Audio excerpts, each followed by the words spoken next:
Hello, ഇന്ന് നമുക്കൊരു പെട്ടെന്ന് ഉണ്ടാക്കാൻ പറ്റിയ സ്ട്രോബെറി കസ്റ്റാർഡ് ഫ്രൂട്ട്സലാഡ് ഉണ്ടാക്കാം. അതിനായിട്ട് 4 സ്പൂണോളം സ്ട്രോബെറി ഫ്ലേവർ കസ്റ്റാർഡ് പൗഡർ ഇതൊരു ബൗളിലേക്ക് ഇട്ട് കൊടുക്കാം. അടുത്ത് നമുക്ക് ഇതിലേക്ക് കുറച്ച് വെള്ളം ഒഴിച്ചിട്ട് കട്ടയില്ലാതെ നല്ലോണം മിക്സ് ചെയ്തെടുക്കണം. വെള്ളം വിറ്റിച്ച് ചേർത്തിട്ട് ഒരു ലൂസ് കൺസിസ്റ്റൻസി ആക്കി എടുക്കാം. ഇതേപോലെ ലൂസ് കൺസിസ്റ്റൻസി ആക്കി എടുക്കണം.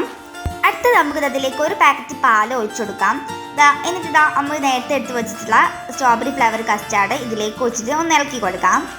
ഇത് മെല്ലെ മെല്ലെ ഒഴിച്ചു കൊടുത്തിട്ട് ഇളക്കി കൊടുക്കണം. ഫ്ലെയിം സിമ്മിലിട്ടിട്ട് വേണം നമ്മൾ ഇതൊക്കെ ചെയ്യാൻ വേണ്ടിയിട്ട്. കണ്ടില്ലേ, ഇപ്പോൾ നല്ലോണം കുറുക്കി എടുത്ത് കൊണ്ടുവന്നിട്ടുണ്ട്. അത് ഈ ഒരു കൺസിസ്റ്റൻസിയിൽ കുറുക്കി എടുത്ത് കൊണ്ടുവന്നിട്ടുണ്ട്.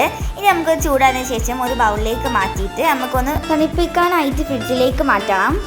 ഒരു 2-4 മണിക്കൂററ്റം ഫ്രിഡ്ജിലേക്ക് വെച്ചാൽ മതി.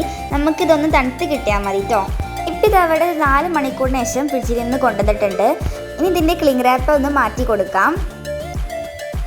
അപ്പോൾ ഇപ്പോൾ നന്നായിട്ട് ഒന്ന് സെറ്റായിട്ട് വന്നിട്ടുണ്ടാവും. അപ്പോൾ ഈ ഒരു കൺസിസ്റ്റൻസിലായിരിക്കും ഇപ്പോൾ ഉണ്ടാവുക. അത് നമുക്കിന്ന് ഇതിനായിട്ട് കുറച്ച് ലൂസാക്കി എടുക്കണം. അതിനായിട്ട് ഒന്ന് മിക്സ് ചെയ്ത് അടിച്ച് കൊണ്ടുവരണം കേട്ടോ.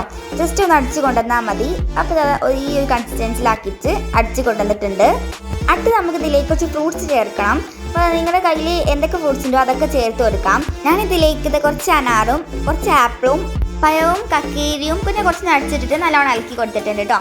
ഇപ്പോൾ ഇവിടെ സ്ട്രോബെറി കസ്റ്റാർഡ് ഫ്രൂട്ട്സ് റെഡി ആയിട്ടുണ്ടോ. എല്ലാം ട്രൈ ചെയ്ത് നോക്കുക. ബൈ.